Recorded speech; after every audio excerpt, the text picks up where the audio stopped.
Mwanamke kijana alimkimbilia mvulana mchungaji akilia MSI tuni baada ya baba yake kukataa NDOA yao. Asha alikuwa anakimbia bila kuangalia nyuma. Miguu yake ilikanyaga majani makavu, moyo wake ukidunda kwa hofu na maumivu. Machozi yalikuwa yanamwagika bila aibu. Juma, mchungaji wa ng'ombe wa kijiji, alikuwa amekaa chini ya mti mkubwa akihesabu mifugo yake. Aliposikia sauti ya Asha, alisimama ghafla. Asha, kuna nini? Asha alijitupa kifuani mwake. Baba amesema kamwe sitakuolewa na wewe. Amesema wewe ni maskini. Amesema sina ruhusa hata kukutana nawe tena. Juma alinyamaza.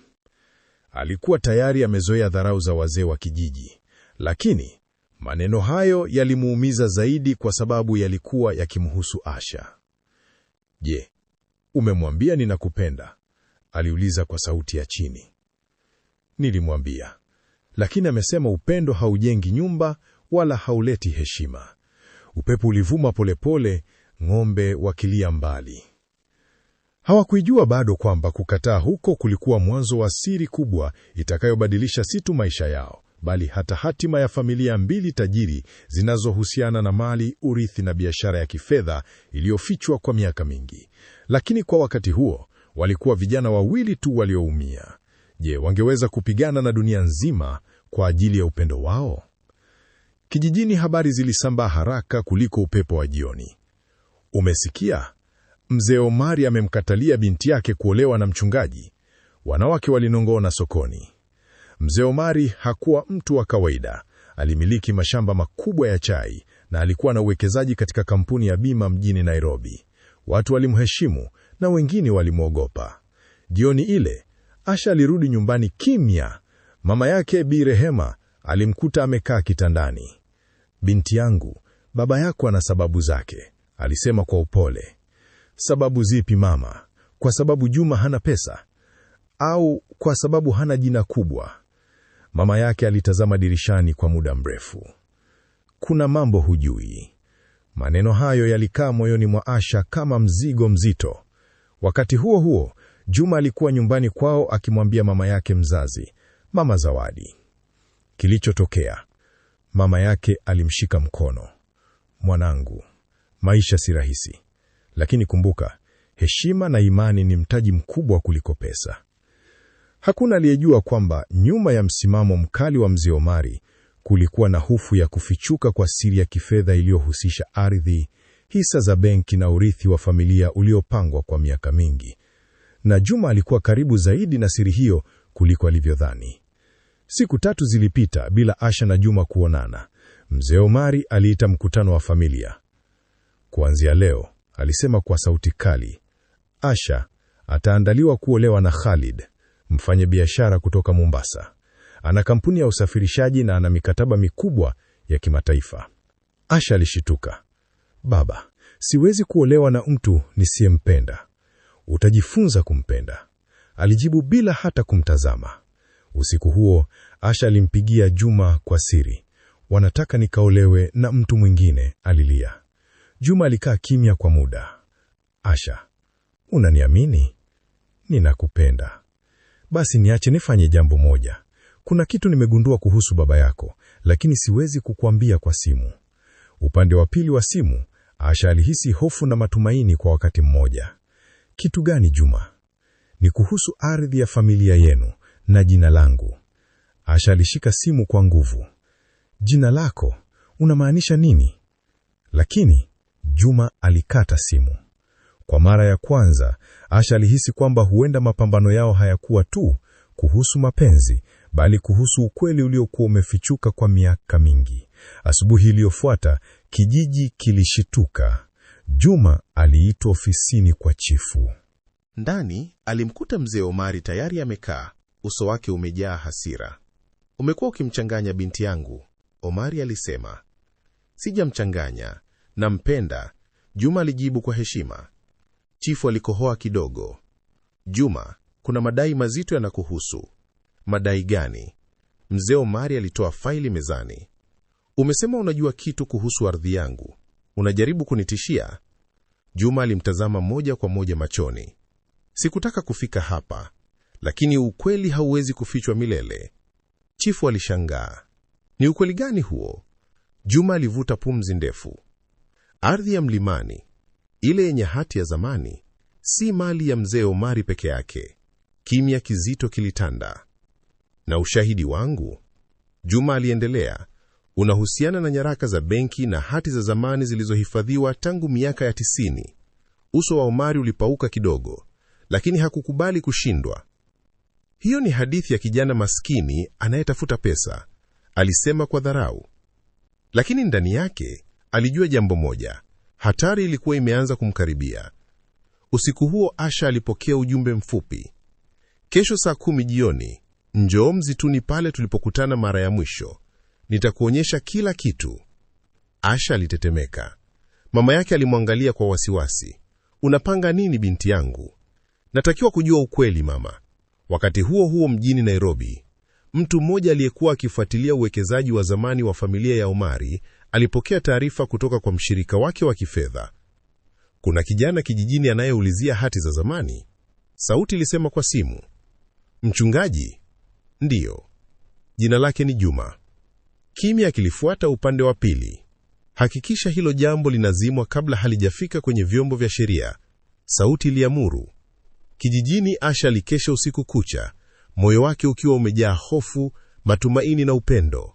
Hakujua kwamba kesho yake si tu ingeamua mustakabali wa ndoa yake, bali pia ingefungua mlango wa siri iliyohusisha mamilioni ya pesa, urithi wa kifamilia na ukweli ulioweza kumwangusha baba yake mwenyewe. Na msitu ule ule ulioshuhudia machozi yao ungekuwa shahidi wa uamuzi mkubwa zaidi wa maisha yao. Jioni ilifika polepole. Asha alitembea kuelekea MSI Tuni akiwa na hofu moyoni. Kila hatua aliyopiga ilionekana nzito. Juma alikuwa tayari amesimama pale chini ya ule MTI mkubwa. Moyo wangu unaniambia leo maisha yetu yatabadilika, Asha alisema kwa sauti ya chini. Juma alitoa bahasha ya zamani. Hizi ni nakala za hati za ardhi, na hii hapa ni taarifa ya benki ya miaka ya 90. Asha alichukua karatasi hizo kwa mikono inayotetemeka. Jina hili, alishangaa. Ndiyo, jina lililoandikwa kwenye hati ya kwanza alikuwa la mzee Omari pekee. Kulikuwa na jina la pili, Hassan Zawadi. Hassan Zawadi alikuwa baba yangu, Juma alisema taratibu. Asha alimtazama kwa mshangao. Unamaanisha? Ndiyo, baba yangu alikuwa mshirika wa baba yako, lakini alifariki ghafla. Baada ya hapo, jina lake lilitoweka kwenye nyaraka. Asha alihisi dunia ikizunguka. Je, baba yake alikuwa ameficha ukweli? Je, utajiri wao ulijengwa juu ya ushirika uliovunjwa? Lakini Juma bado hakuwa amemwambia jambo kubwa zaidi. Usiku huo, Asha hakulala. Alimkumbuka baba yake akisema, biashara inahitaji maamuzi magumu. Asubuhi ilipofika, alimkabili baba yake sebleni. Baba, Hassan Zawadi alikuwa nani? Mzee Omari alisimama ghafla. Nani amekuambia jina hilo? Asha hakujibu moja kwa moja. Je, ni kweli alikuwa mshirika wako? Kimya kizito kilitanda. Alikuwa rafiki yangu, Omari alisema kwa sauti nzito. Lakini hakujua kusimamia mali. Nililazimika kuokoa biashara. Kwa kumuondoa kwenye hati? Asha aliuliza. Omari alimkazia macho. Hayo si mambo yako, lakini yalikuwa mambo yake. Kwa sababu kama Hassan Zawadi alikuwa mshirika halali, basi Juma alikuwa na haki. Na kama hilo lingefika mahakamani, mali zote za familia, mashamba, hisa za kampuni ya bima na uwekezaji wa kifedha zingechunguzwa upya. Mzee Omari aliona hatari na aliamua kuchukua hatua kabla mambo hayajamponyoka. Siku hiyo hiyo, Juma alipigiwa simu na wakili kutoka Nairobi. Tunapenda kuzungumza nawe kuhusu nyaraka ulizoomba. Juma alishangaa. Mtanijua hake? Rekodi za benki hazipotei kirahisi. Walikubaliana kukutana mjini Nakuru. Mama Zawadi alimuonya mwanawe. Mwanangu, dunia ya pesa ni hatari. Hawa watu hawachezi. Lakini Juma alikuwa tayari ameamua. Nataka haki ya baba yangu. Wakati huo huo, kijijini, Asha alisikia taarifa kuwa tarehe ya uchumba wake na Khalidi ilikuwa imepangwa ndani ya wiki 2. Alimtafuta Juma kwa simu. Nimepata ushahidi, Juma alisema. Lakini hili jambo linaweza kumwangusha baba yako. Asha alinyamaza. Alimpenda Juma, lakini alimpenda pia baba yake. Je, angechagua nini? Ukweli au familia? Usiku uliofuata, mzee Omari alipokea barua rasmi kutoka KWA wakili. Ilieleza kuwa kuna nia ya kufungua kesi ya mapitio ya urithi na umiliki KWA ardhi. Mikono yake ilitetemeka KWA hasira. Juma anataka vita, alisema. Aliita simu moja asiri. Hakikisha kijana huyo anaogopa kuendelea. Lakini kabla chochote hakijafanyika, Asha aliingia ofisini KWA baba yake. Baba, tafadhali, kama kuna kosa lilifanyika zamani, lirudishe sawa. Usiharibu maisha yetu KWA sababu ya siri. Omari alimwangalia binti yake KWA, macho yaliyojaa mchanganyiko wa hasira na huzuni. Hujui ninachokulinda nacho, alisema polepole. Unanilinda au unalinda mali? Swali hilo lilimchoma moyo. Na kwa mara ya kwanza mzee Omari alianza kuhisi kwamba huenda siri aliyoficha KWA miaka mingi ilikuwa karibu kumwangamiza, si tu kifedha, bali kifamilia. Jioni ile Asha alifika Memsai Tuni mapema kuliko kawaida. Hakuja kulia kama siku ya kwanza. Alikuja na macho yaliyojaa uamuzi. Juma alikuwa amesimama akitazama kondoo wake wakila. Baba ameanza kuhofia, Asha alisema 1 KWA 1. Juma alimtazama KWA makini. Amefanya nini? Amepanga ndoa iharakishwe, wiki moja tu. Juma aliketi juu ya jiwe lile lile walilokalia mara ya kwanza. Hiyo inamaanisha anajua ukweli unaweza kutoka. Asha alikubali KWA kichwa. Lakini kuna jambo lingine. Mama ameniambia si mambo yote ya zamani yalikuwa ya hiari. Juma alikunja uso. Unamaanisha nini? Asha alishusha sauti. Baba yako alifariki siku chache kabla ya kusaini makubaliano mapya ya biashara. Maneno hayo yalininginia hewani. Juma alihisi baridi moyoni. Unadhani? Hakuweza kumaliza sentensi. Asha alishika mkono wake. Sijui ukweli kamili, lakini najua kuna kitu hakiko sawa.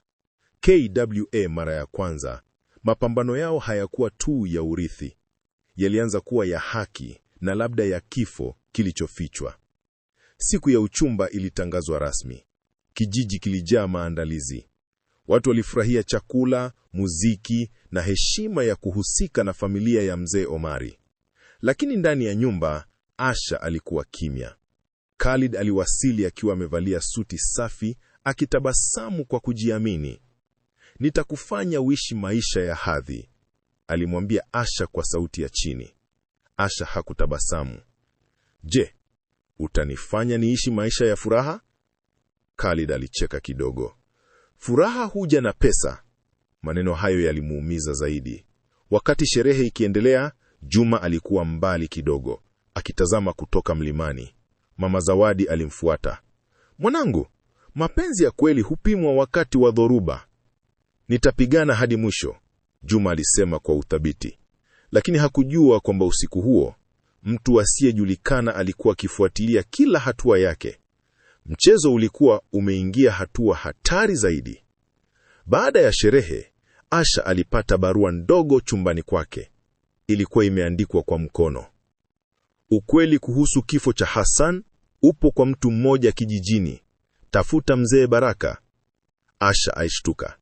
Mzee Baraka alikuwa mzee aliyestaafu, aliyewahi kufanya kazi katika ofisi ya ardhi miaka mingi iliyopita. Kesho yake Asha alijifanya anaenda sokoni, lakini akapita nyumbani kwa mzee Baraka. Mzee, naomba ukweli, alisema bila kuzunguka. Mzee Baraka alimwangalia kwa muda mrefu. Ukweli huumiza mwanangu. Niko tayari. Mzee alitoa pumzi ndefu. Baba yako na Hassan walikuwa marafiki wa karibu, lakini kulikuwa na mkopo mkubwa wa benki uliowekwa kwa jina la pamoja. Halafu, siku Hassan alipokataa kusaini uhamisho wa umiliki, kulikuwa na ugomvi mkubwa. Asha alihisi moyo wake kupiga kwa nguvu. Na baada ya siku 3, Hassan alifariki kwa ajali ya gari. Kimya kilitanda. Je, ilikuwa ajali kweli? Juma alipokea taarifa kutoka kwa wakili Mutua. Kuna kumbukumbu za mkutano wa mwisho kati ya baba yako na Omari, wakili alisema. Lakini faili hilo lilifutwa kwenye mfumo wa zamani. linaweza kupatikana? Juma aliuliza. Kuna nakala ya mkono iliyohifadhiwa katika kumbukumbu za wilaya. Walikubaliana kukutana tena. Lakini kabla ya safari hiyo, Juma alizuiwa njiani usiku mmoja. Gari jeusi lilisimama kando yake. Mambo ya zamani yaache yalale, sauti nzito ilisema dirishani.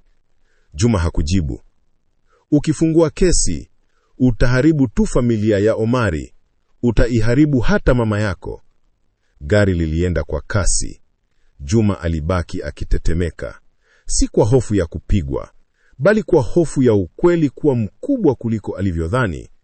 Sasa ilikuwa wazi. Hii haikuwa tu kesi ya ardhi. Kulikuwa na watu wenye nguvu waliotaka siri ibaki kaburini. Asha alikutana na Juma kwa siri usiku huo.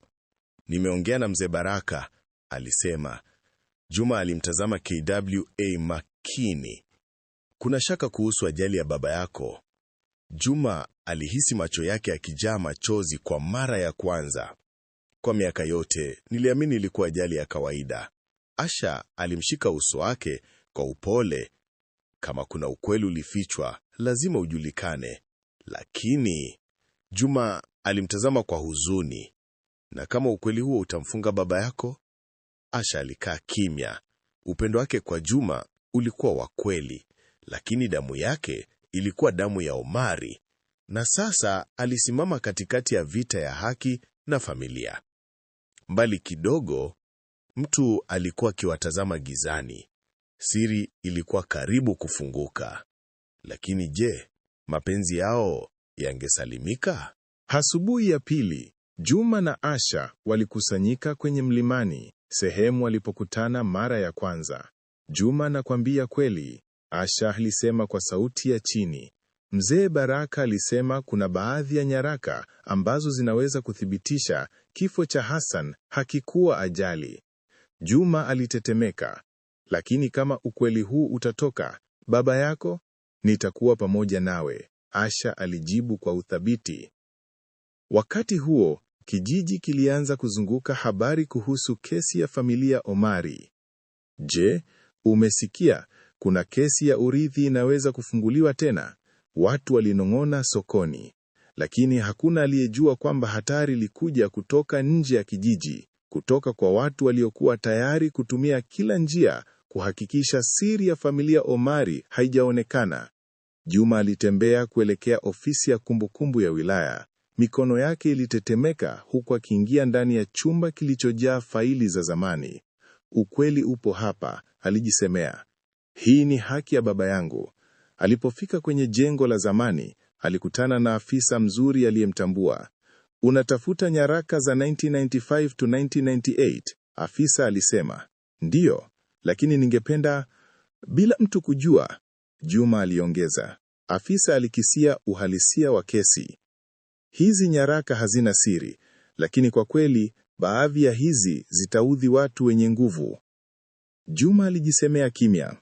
Haki ni muhimu kuliko hofu. Alipata faili. Ndani yake kulikuwa na hati zilizoonesha kuwa Hassan Zawadi alikuwa na sehemu sawa ya mali ya baba wa Asha na akaunti ya benki pamoja. Sasa ilikuwa wazi. Kesi ya familia Omari haingeweza kuendelea bila kuthibitisha hilo. Usiku ule ule, Asha alikutana na Juma tena msituni. Ushahidi upo, alisema kwa sauti ya chini. Ndiyo, hapa, Juma alisema akimpa karatasi. Asha alipitia nyaraka, macho yake akikuwa makubwa kwa mshangao. Lakini baba yangu, alijua, aliuliza. Juma alishika mkono wake. Alijua, lakini alihofia kupoteza heshima ya familia. Lakini sasa, ukweli unaanza kuonekana. Asha alishika uso wake, machozi yakimwagika. Sasa tunapaswa kufanya nini? Juma alijibu. Tushirikiane. Kwa hakika, mapenzi yetu hayataishi kama hatutumii haki. Siku ya kwanza ya kesi ya mapitio ilifika. Mzee Omari aliingia mahakamani akiwa na uso mzito, akiwa na Khalidi kando yake. Juma aliketi upande wa pili, hati mikononi. Jopo la majaji liliulizwa, je, ni kweli kuna hati zilizohifadhiwa za urithi wa Hassan Zawadi na mzee Omari? Juma alijibu kwa uthabiti, ndiyo, hizi nyaraka zipo. Hakika sauti yake ilikaza kimya chumba chote. Wajaji walichunguza nyaraka na maneno ya mzee Omari yalikuwa yakitoweka kwa hofu. Khalid alijaribu kucheka lakini hakufaulu.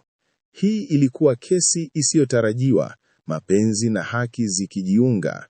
Asha alikuwa kwenye foleni ya mashahidi akipiga maombi kwa moyo wake mzima. Hakuna kitu kilichozuilika, alisema kwa kimya. Haki lazima itoke. Mara moja, ukweli wa kifo cha Hassan ulianza kufunguka. Afisa aliyesimamia kumbukumbu za benki alitoa taarifa. Kuna rekodi ya akaunti ya pamoja. Kulikuwa na ugomvi kati ya Hassan na mzee Omari kuhusu mali. Baada ya ugomvi huo, Hassan alipata ajali ya gari. Lakini ushahidi unaonesha kulikuwa na mtu aliyeingilia kati. Mzee Omari alikalia kiti chake kwa hofu. Asha alishika mkono wa Juma. Sasa tunajua. Juma alijibu kwa sauti ya chini. Na sasa hatuwezi kurudi nyuma. Watu walikuwa wakitazama kwa mshangao. Kesi ilikuwa imeanza kushuka kwenye hatua ya hatari zaidi, mapenzi yao yakijaribiwa na siri ya familia Omari ikianzia kufichuliwa hatua kwa hatua. Siku ya pili ya kesi ilianza kabla ya taharuki ya kweli. Mzee Omari alikuwa ameketi kimya, macho yake yakizunguka chumba cha mahakama. Khalid alikuwa amesimama upande wake, akijaribu kudumisha uso wa heshima, lakini hakupata maneno. Juma alibeba nyaraka zake, akijua kila nukta ilikuwa muhimu. Asha alimshika mkono, moyo wake ukidunda kwa hofu na matumaini. Tunapigana sio tu kwa mali, Juma alisema kwa chini, lakini kwa ukweli na heshima yetu. Asha alimtazama kwa machozi. Na kwa upendo wetu? Juma alichaka kidogo. Hata mapenzi yetu yamejaribiwa, lakini hatutapoteza. Majaji walijaribu kushughulikia kesi kwa umakini, lakini kila hoja iliyoletwa ilionyesha uwazi wa nyaraka. Mzee Omari alihisi shinikizo likiongezeka. Hakuna hila yoyote iliyofanya kazi. Hata Khalid alijua kuwa hatimaye hakuwezi kushinda mapenzi na haki kwa pamoja. Bado, hofu kubwa ilikuwepo. Baada ya mahakama, mtu asiyejulikana alifuata Juma na Asha kwenye msituni. Msituni si mahali salama. Mtu huyo alionyesha silaha ndogo kwa taharuki. Juma alisimama imara. Haki haiko kwa wale wanaotisha. Asha alijitupa kifuani mwake, machozi yakimwagika. Tunahitaji njia ya kuokoa nyaraka na maisha yetu. Mtu huyo alicheka. Wote mtaumia kama mtaendelea. Lakini ghafla, wanyama wa kijiji waliingia karibu. Mbuzi na kondoo waliokuwa karibu na msituni walipiga kelele. Hii ilisababisha mwendo na mkanganyiko, na wafuasi wa mtu huyo wakakimbia. Juma na Asha walikaa chini, wakiangalia kila mmoja. Tumepita hatua nyingine, Juma alisema kwa sauti ya chini. Asha alishika mkono wake kwa nguvu. Lakini tunaendelea pamoja. Siku iliyofuata, mahakama iliruhusu nyaraka zote kuletwa mbele ya jopo la majaji. Juma alileta nyaraka zilizohifadhiwa kwa hofu ya kweli. Asha alikaa kando yake, macho yake yakizingua kila hoja. Majaji walisoma hati moja baada ya nyingine, na mapenzi na haki yalichanganyika. Mwisho, afisa wa benki alithibitisha. Akaunti ya pamoja na hati zote zipo, na ushahidi unaonyesha kuwa mzee Omari alificha ukweli kwa miaka mingi. Juma alishika mkono wa Asha. Sasa tuko huru, alisema kwa chini. Lakini mzee Omari alibaki kimya, uso wake ukiwa mzito. Alijua hii ni mwanzo wa mwisho wa siri zake. Bado, mapambano hayakuwa kumalizika. Khalid alijaribu kulazimisha Asha. Nitakuwa, hii ni nafasi yako ya maisha. Asha alimtazama kwa uthabiti. Sina furaha nawe, hii sio mapenzi. Khalid alijaribu kutisha. Huna budi. Juma alitua karibu, macho yake yakikaza. Asha anayo haki ya kuchagua. Hii sio mali, ni upendo. Khalid alishindwa. Sauti yake ilipotea pale pale. Asha alimtazama Juma. Umeishi kwa hofu, lakini sasa tuko huru. Mapenzi yao yalikuwa imara kuliko hofu yoyote ya dunia. Hata nyaraka za siri zilisalia kuwa ushahidi wa nguvu yao. Mara ya mwisho ya kesi, majaji walitoa hukumu. Hati zote zilizowasilishwa zinaonyesha haki ya urithi ya Juma na Asha, aliandika jaji. Mzee Omari alikalia chini, uso wake ukiwa mzito, lakini hakusema neno. Asha alikimbia kifuani mwa Juma. Machozi ya furaha yalimwagika na kijiji kizima kilisikia habari. Hatimaye ukweli umetawala, Asha alisema kwa furaha, na sasa tunaweza kuishi maisha yetu. Juma alimkumbatia kwa nguvu, na mapenzi yetu yamepona kila hatari. Wote walikaa chini ya mti wakitazama mbuzi na kondoo waliokuwa karibu. Mwanga wa jua ulitua pole pole kuonyesha mwanzo mpya wa maisha yao. Hii ilikuwa ushindi wa upendo, haki na ukweli. Baada ya kesi, kijiji kilijaa sherehe ndogo ya ushindi. Wanakijiji walikuja kusherekea Asha na Juma, akiwemo Mama Zawadi na Bi Rehema. Hatimaye ukweli umetawala, Mzee Baraka alisema kwamba furaha. Na mapenzi yenu yamepona kila hatari. Asha alikumbatia mama yake. Sasa tunaweza kuishi kwa amani na heshima. Juma alimshika mkono Asha, macho yake yakiangaza. Tumejifunza kwamba mapenzi si ya hofu, bali ya ukweli. Mbegu ya furaha ilipandwa ndani ya mioyo yao. Wote walihisi huru, kama mawingu yaliyovuja juu ya msituni. Mzee Omari alikaa kimya nyumbani kwake, akitazama mchanganyiko wa familia yake na Asha na Juma wakifurahia. Alikumbuka maneno ya Juma, haki ni muhimu kuliko hofu. Macho yake yalijaa huzuni, lakini pia heshima. Alijua sasa hakuwa na budi kumkubali Juma kama mchumba wa binti yake. Khalid aliondoka, akijua hakuwezi kushinda mapenzi na haki. Hii ilikuwa historia ya kweli iliyoshinda hila zote. Siku chache baadaye, Asha na Juma walitembea msituni, wakiangalia mbuzi na kondoo wakiwa wakila kwa amani. Mimi sitachoka kukushika mkono, Asha alisema. Sasa kila hatari imeshapita. Juma alicheka, na mapenzi yetu yameanza safari mpya. Walikaa juu ya jiwe lile lile waliokalia mara ya kwanza. Macho yao yalikuwa yakitabasamu, lakini sasa kwamba furaha ya kweli na amani ya ndani. Upepo wa msituni ulivuma polepole, ukipeleka sauti za furaha na matumaini. Juma alichukua mkono wa Asha. Binti yangu, sasa tunaweza kupanga maisha yetu bila hofu, bila siri na bila mtu kutuogopa. Asha alimkumbatia. Ndiyo. Hatimaye dunia yetu ni yetu. Mbegu ya upendo, haki na ukweli ilikuwa ndani yao. Kila kicheko na kila machozi yalikuwa ushindi wa kweli. Wakati huo, kijiji kilijua kwamba Asha na Juma walipigana kwa mapendo, na mapenzi yao yalijenga heshima ya kizazi kipya. Siku ya mwisho kijiji kizima kilikusanyika msituni kwa sherehe ya ndoa. Mbegu ya furaha ilienea kwa kila mtu. Asha aliketi kando ya Juma, macho yao yakikumbatiana.